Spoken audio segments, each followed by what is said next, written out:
Hello everyone, today is 2nd of December. My name is Sahil and welcome to the newspaper analysis. Friends, let's have a look on today's GS fodder. So today we will be taking a quote from the Aung San Suu Kyi, the state councillor of the Myanmar and the winner of the Nobel Peace Prize. She says it is not power that corrupts, but fear. Fear of losing power corrupts those who wield it, and fear of the scourge of power corrupts those who are subject to it. So, guys, this particular idea goes contrary to the idea provided by the Lord Acton, where he said that the power corrupts and absolute power corrupts absolutely. Rather, it is the fear of losing the power as well as fear that the power will be utilized to punish the dissenters, which basically brings a large number of corruption and such kind of tendencies. Guys, we can utilize this particular quote into the essays as well as into the answers related to the GS paper number 4 ethics. So guys, that's all about this, and now let's take the newspaper analysis. Now guys, first of all, let's take the overview of the articles that we will be taking up today. Guys, first of all, apologies for the yesterday as the articles were not published because I was into the travel. Now guys, the first article that we will be taking will be from the Business Standard, and here the 5 case studies have been given which are highly important for our ecology and environment. So into the direction of the renewable energy we will be using it. Then guys, the second article is again from the Business Standard, and it is talking about India's response to the weaponization of water which is being carried by the China. Then guys, this article is talking about the state of present Indian economy, and we will be seeing the implications for the exam. Then guys, this particular article has been taken from the Hindu newspaper, and it is talking about the disabled people's right and for social justice, a very important article. Then guys, this article is also taken from the Hindu newspaper and from GS paper number 1, and as well as from the point of view of ethics, a very good article written by the Rajiv Bhargav. Then guys, this article has also been taken from the Hindu newspaper, and it is providing the criticism of the corporates. Then guys, this article is from again the Hindu newspaper, and it is talking that why the sitting prime minister and president should not be given the Nobel Peace Prize. Then guys, this article, it is from the Hindu newspaper, and it is talking about the recent direction to the political parties with less than 10 MPs. Then guys, this article is from the Hindu and talking about the new agreement which has been signed between the China and Pakistan. So guys, that's all about the articles today, and now let's discuss them in detail.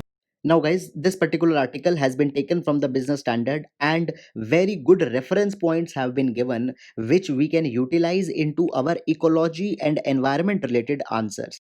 See guys, there are 5 major developments which have been talked by this particular article which are very positive, and it is pointing that now finally the world is moving towards the sustainableness, and renewable energy is actually being kept high onto the agenda into the world countries. So 5 major milestones have been provided, and these case studies you can utilize. Now guys, the first case study is coming from the India. See what happened just a few days back. Solar Energy Corporation of India invited the tenders for developing the solar power in India, and in this particular direction India had seen the record level of pricing for the solar, that is rupees 2 per unit, and it is the lowest into the world. And guys, it shows that how the solar energy, which was once it was said that it might be challenging because of the high cost, now this particular development shows that finally the solar energy might be the energy for the future. After that guys, the next case study is coming from the Australia, where a rooftop boom has been registered. Now guys, one third of the households of the Australia, they have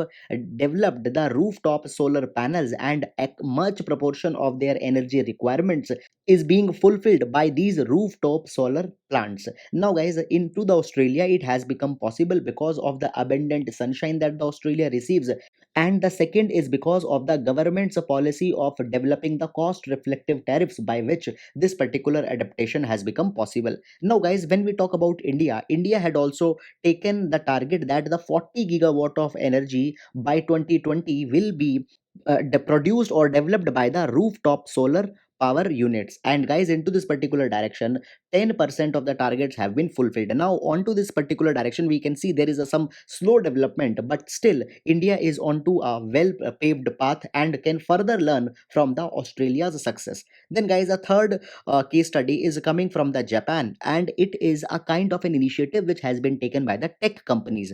Now the Sony, they had asked the Japan that if they will not be providing the Sony the accessibility to the green power or the clean power, then Sony will consider the relocation from the Japan and will be moving to that country where the accessibility to the renewable energy is easy, it is cheap, and is being rewarded. Now guys, here if you just make a connection, then you can see that into the Sony's endeavor, India can be a very suitable sweet spot because the record tariff into the solar has already been seen. Moreover guys, India is also trying to attract the corporates onto such kind of policy fronts.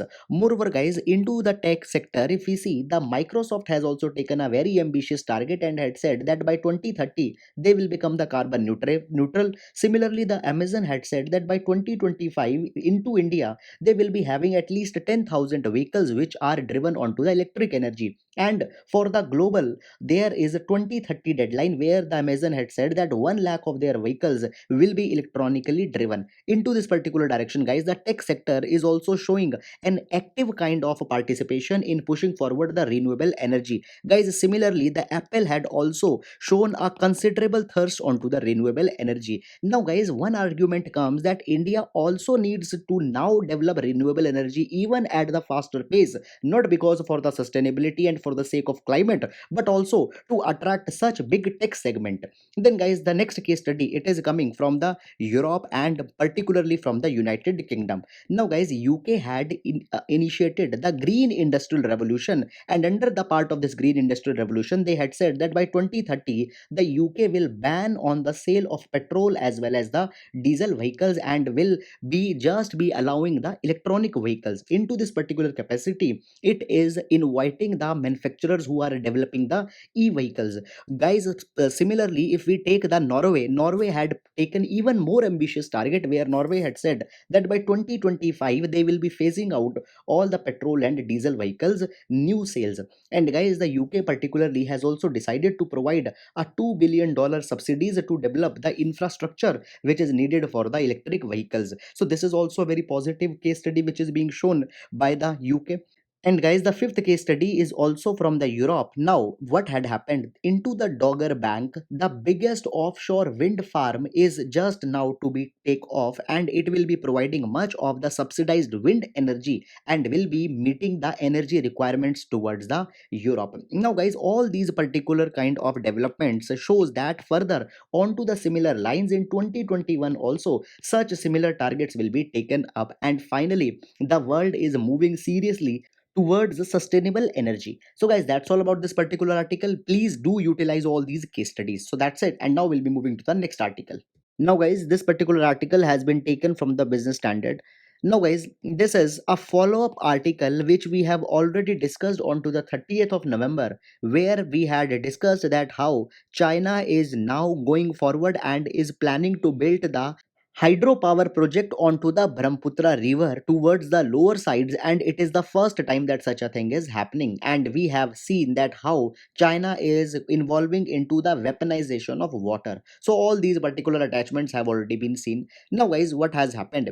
In response to China's construction activity onto the Brahmaputra, Indian government is also considering to build a big dam onto the Brahmaputra so that any ill thought move by the China can be countered, as this particular project will be acting as a reservoir. Now guys, let me give you one particular concept. See, the China had countered the India on three sides. Onto the terrestrial front, we are seeing the aggression of the China, which is evident into the LAC. Then guys, onto the maritime front also we are seeing the China's aggression, which is visible from the China's string of pearls plan, under which China is actively engaging with the India's neighborhood and is building the strategic infrastructure which can encircle the India. And this particular example we can see as China had just now signed the 99-year lease with the Sri Lanka for the Hambantota port. After that guys, China is also building the Gwadar port into the Pakistan. Now guys, onto the riverine front also the China is showing the aggression, where onto the lower reaches of the Brahmaputra China has planned to build the dam. So this is the weaponization of water, and China had already carried it with the Southeast Asian countries such as with the Laos, Cambodia, Vietnam, And this new strategy of China has also been called as China's tendency to involve into the water wars. So, Chinese water wars have been mentioned extensively by the Indian strategic thinker Brahm Chelani. So, guys, we will be utilizing it. And under the water wars strategy of China, China can induce the flash floods in India, water scarcity by the huge infrastructure that it will be building onto the Brahmaputra river. And India is also thinking to offset the Chinese construction by building one bigger project towards the Arunachal Pradesh, and the government is taking the active consideration into this particular regard. So, guys, this is the Indian response. Please do also add it into the notes that we have already taken it up. So, guys, that's all about this particular article, and now we'll be moving to the next article. Now, guys, this particular article is a quick reconner onto the state of Indian economy into the present times. Into this particular direction, if you remember, just 2 days back, already we had seen that India is now technically into the recession phase, which is characterized by the two subsequent dips or into the negative trajectory. So, guys, as minus 7.5% negative growth rate is being registered, that is one case. Now, guys, the GST inflow data for the month of November has been released, and it has been said that into the month of November, GST inflow was more than 1 lakh crore rupees, and actually it was 1.42% more than what was received into the November 2019, and it is basically a positive development. Though, friends, the collection of November is just relatively lower than the October by 193 crore rupees, but still the November's indicative figures are pointing that India is finally bouncing back. However, guys, there are some of the implications which are coming from this particular development. Implication number one: if such resurgent collection will continue, then the GST compensation which is to be given to the state, there will be the less shortfall in it. Now, guys, earlier we had seen that the finance ministry predicted that in this financial year there will be 3 lakh crore rupees shortfall into the GST, and that particular money anyhow was to be given to the state owing to the promise that was given under the 101 Constitutional Amendment Act. Now, guys, if now such a pattern continues, then this shortfall will be less, and it is a very positive development.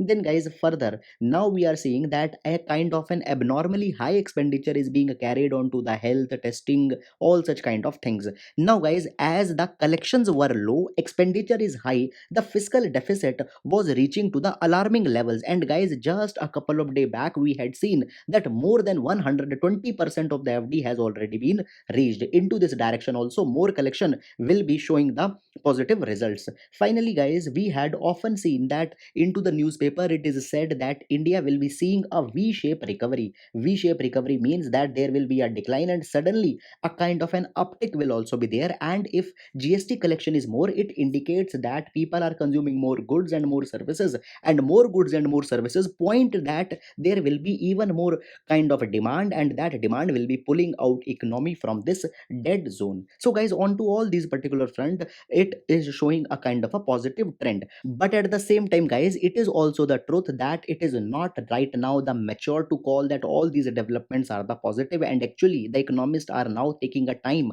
up till December, because, guys, this particular surge can also be because of the festival season was there, and into the festival season anyhow the spending goes up. So we have to wait for 1 month to see that actually whether this particular trend was because of the festival or it is because the economy has revived. So, guys, this is all implication of this particular move. Now, these implications are actually very important to understand, guys, because if you had paid attention into the prelims, the question are being asked which are the implication based. Therefore, such numbers are not needed that what was the collection, what was the growth, but these trends are important. So that's it. Now we'll be taking up the next article. Now, guys, this article has been taken from the Hindu newspaper, and it is an important article with respect to the GS paper number 2 under the heading of the social justice, within which the vulnerable sections of the society has been talked about. Now, guys, here some of the good references have been given which you should use if any question onto the disabled rights is coming. Now, first of all, let's put this news into the context. So, what happened? Few days back, guys, the father Stan Swami was arrested because he was said that he was involved in inciting the violence into the Bhima Koregaon case, and under the Unlawful Activities Prevention Act he has been lodged into the Taloja prison into the Mumbai. Now, guys, the father Stan Swami, he is more than 80 years of age and he is actually suffering from the Parkinson's disease. And therefore, he asked that a straw and a sipper should be given to him so that he can drink the water. It was very much difficult for him to drink the water from the normal glass. Now, guys, such a demand was deferred for more than 20 days. And actually, the National Investigating Agency told the court that there was no straw and sipper available into the jail. Now, guys, this particular thing is actually very much inhumane and cruel to a person who is having some kind of disability, either the cognitive or the physical disability. Now, guys, the Parkinson is a neurological disease, and under such kind of disease, the father Stan Swami comes under the definition of a disability. Now, much violations have actually been carried into such kind of activity. Number one, guys, we have signed the United Nations Convention on the Right of Person with Disabilities, and under this United Nations Convention, India had taken a pledge that India will be providing the fulfilling environment to the disabled people. And guys, as a part of this United Nations Convention, there is the positive obligation or to the authorities, and into the definition of the authority, even the jail authorities come and they have to provide the auxiliary and the support aids to the people so that they can live their normal life. And into this particular direction, guys, such insensitivity shows that India might not be still serious in preserving the rights and dignities for the disabled people. So, guys, the first reference you can give of the United Nations Convention on the Rights of Person with Disabilities. Then, guys, it has been said that further such a thing is also provided in various other provisions also. For example, the article number 10 of the International Covenant on Civil and Political Rights also provides that the disabled people, they should be provided all the opportunities to live a dignified life. Further, guys, there are the Nelson Mandela rules which were approved by the United Nations, and the Nelson Mandela rules have talked about the standards which are to be maintained by the authorities for the prisoners. Now, into that particular definition, guys, if the prisoner is disabled or if it is facing such kind of disability, all such his in needs are to be fulfilled. Similarly, guys, into the Indian Constitution, Article number 14 and Article number 21 provides that there should be no discrimination and a dignified human life needs to be provided. And then, guys, finally, India had actually framed the Right of Persons with Disabilities Act 2016, mainly which was actually enacted to get the fulfillment of all the principles affirmed into the United Nations Convention on Right of Person with Disabilities. And under this particular legislation, specific responsibility has been put onto the state that they need to make sure that all the opportunities are provided to the disabled people so that they can live a dignified life. A human treatment is to be given, a compassion has to be shown. And this thing is not only into this particular act, even, guys, within the DPSP, the article number 41 also lists such kind of obligation. So, guys, see, all these references which we have taken up here, you can very liberally put it whenever the dimension of the disabled people is there and their rights is to be preserved. Now, guys, just understand this thing. You do not need to call the name of the people, such as you don't need to specifically mention the name of the father Stan Swami, but such references can serve you the much utility. So that's all about this article, and now we'll be moving to the next article.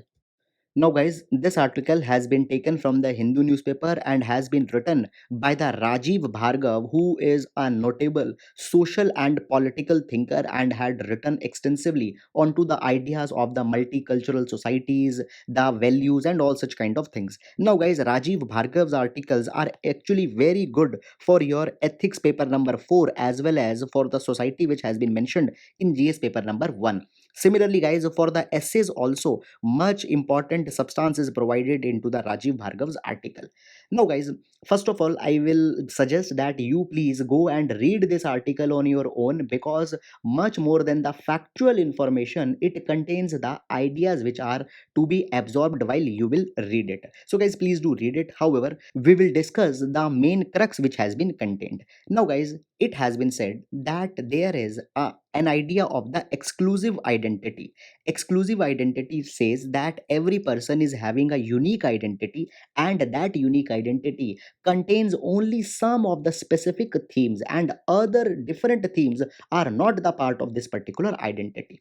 Now, guys, such identity means that a person who is Hindu will only be Hindu, a person who is Muslim will only be Muslim. If you are a Bengali, you will be only Bengali. Now, it basically goes against the idea that identity is multi-layered. Now, this idea means that actually an exclusive identity is not possible.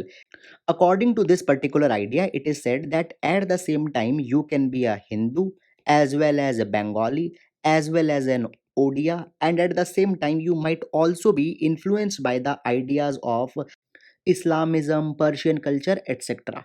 Now, guys, it has been said that the idea of exclusive identity, it is a new idea, but it is a fixed idea, static idea, and basically it is even getting much more popularized into the present times. And guys, actually, this exclusive identity idea is also responsible for many of the problems into the societies also. Now, guys, further the into the identity of the multi-layered reality, it has been said that the principle of fluidity defines the culture. See, you can see that, just take the example of language. Into the language, there are, even if you are speaking Hindi, there are so many of the words which are actually having the Persian origin, or they are having then Arabic origin. Similarly, guys, when we are talking about our culture, in our culture, a dominant part is also played by the physical setting in which we are living. And into that physical setting, if you see, we have the monuments from A religion, B religion, C religion. Similarly, guys, the values into our character, they are also actually being carried by large number of the dominant religions, cultures, traditions, etc. So there is fluidity. There are the different sources, and they inspire, counter inspire our personality. Now, guys, the into the moral sense or the ethical sense also, our ideas are conditioned by the multiplicity. See, there will not be a single person whose ethical framework will not be made by combining the Buddhist values, values preached by the Jainas, values preached by the Christianity, and in addition to the Hinduism as well as Islamism. Guys, the ideas of tolerance, they have been taken from nowhere but from the Jainism. Similarly, guys, the idea of Buddhism, that is the idea that the moderation is to be carried, that has been introduced into our ethical framework. Similarly, guys, the values of the virtues or having a virtuous life, it has been carried from the Christianity. So the multiplicity actually conditions our ethical frameworks also. Now, guys, it has been said that there will be certain people who will criticize such idea of multiplicity. They will say that though multiplicity is there, but still, guys, a person makes active evaluation of all the prominent ideas which are there and chooses one framework, and onto that single framework only he will decide that how he will be living his life. There it has been said that a person, even after having so much of viewpoints, develops a pure identity. But, guys, again a counter has been provided by the Rajiv Bhargav, where he said that there is nothing which is actually absolutely pure. Even, guys, our predominant religion or the core of the religions have been inspired. Just take few examples. Now, the Vedic people, actually, guys, it was said that there were only three ends or the three purushars, and these three purushars were the dharma, earth, and kam. Now, guys, today we say that there are actually four purushars. That is, along with these, there is moksha also. But this fourth purusharth of moksha was actually inspired from the Buddhist idea of the nirvana. Similarly, guys, the Arya Samaj, they talked about the non-idol worship or the kind of abandonment of idolatry. So from where such idea came, that idea was inspired from the Islamism only, because Islamism has always talked about the sexless, formless God, Allah. So from there such idea came into the Arya Samaj. So, guys, even the core of religion are not pure, so therefore having an exclusive identity is not at all possible. Similarly, guys, we see in our personal orientation also, there are multiple orientations. You might have orientation towards the reason as well as orientation towards the faith. Now, guys, into this particular direction, an example from a French philosopher Paul Ricoeur has been taken. So he was afflicted with the ideas of rationality as well as idea of faith, and many a times he had to make a choice. So, guys, even the pure identity is not here also. So, guys, into this particular thing, it has been said that to put the viewpoints, beliefs, cultures into the single perspective are flawed approach, and we should rather celebrate the diversity as well as the identity which is provided. So guys, this is all into this particular direction, and into the present times where the religion has been misinterpreted, where the secularism has been condemned, such kind of viewpoints and such kind of thinkings need a kind of a much appreciation. So guys, that's all about this particular article, and now we'll be moving to the next article. Now, guys, this article has been taken from the Hindu newspaper, and it is talking that why the business or the corporate should not be allowed to run the banks. Now, guys, the articles onto the similar lines are being carried into much of the newspapers. However, already onto the 25th of newspaper analysis, we have taken such a thing that why no corporate houses in Indian banking is needed. There was one more article that is a dangerous suggestion. So we have taken this thing from very much detail, from the very basic and scratch, from the Reserve Bank of India's internal working group to the present times already it has been taken. So please do refer this, as all the dimensions have already been covered. So that's it, and now we'll be taking up the next article.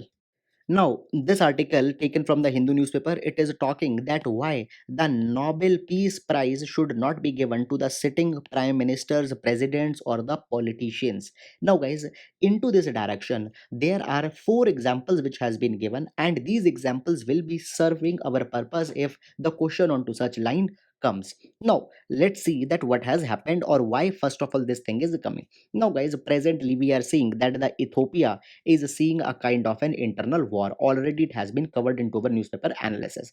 Guys, we had seen that the Prime Minister of Ethiopia, that is Mr. Abiy Ahmed, he had ordered a kind of a counter attack onto the Tigray region, which is being occupied by the Tigray militias. And actually, out of this particular confrontation, much of the violence is being carried, and even their neighborhoods, such as the Eritrea, they are also facing the burnt, and the entire world has actually appealed to Mr. Abiy Ahmed that such a kind of a conflict should be immediately be stopped. But Abiy Ahmed is not listening to all such kind of things, and rather Abiy Ahmed had said to the world countries that they should not interfere into their internal matters. Now, guys, Abiy Ahmed was actually given the Nobel Peace Prize in 2019 only for his efforts to bring the peace to the Ethiopia, and even in the 1 year, such a thing we are seeing. Then, guys, it has been said that similar incidents had happened into the past also. For example, in 2016, the Colombia's president John Manuel Santos, he was also given the Nobel Peace Prize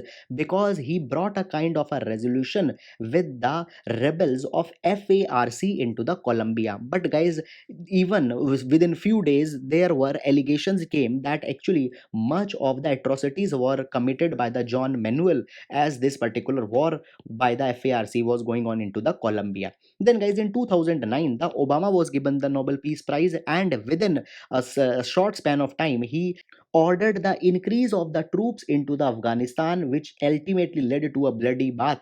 And guys, similarly in Libya also in 2011, he ordered the intervention, and that intervention went wrong. Then, guys, in 1991, there was one more example, that is the Aung San Suu Kyi. She was at that point of time into the house arrest, and as she was talking about the democracies very much progressively, she was given the Nobel Peace Prize. Now, guys, in 2016, actually Aung San Suu Kyi came to the position of leadership, and when she came, it was supposed that she will be talking very compassionately about the Rohingyas and will be providing much of the dignified life to them. But rather, guys, nothing substantial has been done. Rather, counter allegations are coming that she had colluded with the military personnel, though it has been said into the defense of the Aung San Suu Kyi that it is the only possible way out if any amount of democracy is to be restored back. But guys, anyhow, such kind of debates had not found so much of credibility. So guys, it has been said that the sitting prime minister as well as the presidents, they should not be given the Nobel Peace Prize, and the Nobel Peace Prize committee should consider its choices. Now, guys, such a thing has been provided. So that's all about this particular article, and now we'll be moving to the next article. Now, guys, this particular article can serve as a case study or as an example into the GS paper number 2, where you can just refer that how the democracy within the legislature is not being respected. Now, guys, what has happened actually? Onto the COVID-19, a kind of an all party meet is to be held, And into this all party meet, it has been said that all the political parties which are having less than 10 MPs, they cannot speak into this all party meet, or they cannot put forward their grievances. Now guys, into this particular direction, it has been said that there are much of the regional parties which are having very much influential leaders, but they are not having the 10 MPs. Just take the example of the Nationalist Congress Party, which is actually having the 9 legislators, and Sharad Pawar is belonging from the NCP. Now guys, he will not be allowed to speak. Similarly, Shiromani Akali Dal, CPIM, they will also not be allowed to be spoken up. Now it has been said that into the democracy, if every vote matters, then why not every MP should matter? And it has been said that the political strength can vary from election to election, and it should not be the sole criteria to assess that the participation will be given or not. Now guys, into such a direction, it has been said that such kind of tendencies don't give a kind of a good impression. So guys, that's all about this particular article. Just as a reference, we can utilize it. And now we'll be moving to the next article. Now guys, here we can see that the China and Pakistan, they had signed a military MOU, and here China is promising the Pakistan that they will be assisting into the development of the military capability of the Pakistan, and had said that the Pakistan is a all weather friend of China. Now actual developments or the elements of which are there into this particular MOU, they have not came into the public, but guys, it is being seen that into the past few years China is providing the active cooperation. And guys, even 1 year back, that is in 2019 also, there was some development on providing the military assistance to the Pakistan. Now, just leave the Pakistan element aside, guys. That it has been seen that China is playing such kind of a strategy not only with the Pakistan but with nearly all the neighbors of the India. Guys, with the Nepal also, the China had signed a deal in 2019 where it has been said that the China will be providing 150 million yuan into the Nepal for the military assistance. Now, guys, this particular thing is a classic strategy of China where China involves into the debt diplomacy, and after this particular thing acquires the strategic assets into those particular countries and use them for his own motive. Now guys, the particular concern of the China into the Pakistan is the China Pakistan economic corridor, as well as the one belt one road initiative. Just for these two projects, actually such assistance is being given. And guys, the indirect interest is the containment of the India. So guys, basically India should also respond back to such developments which are being carried by the China, and it is high time that the neighborhood first policy of India needs to be even more streamlined in response to the growing affirmation by the China.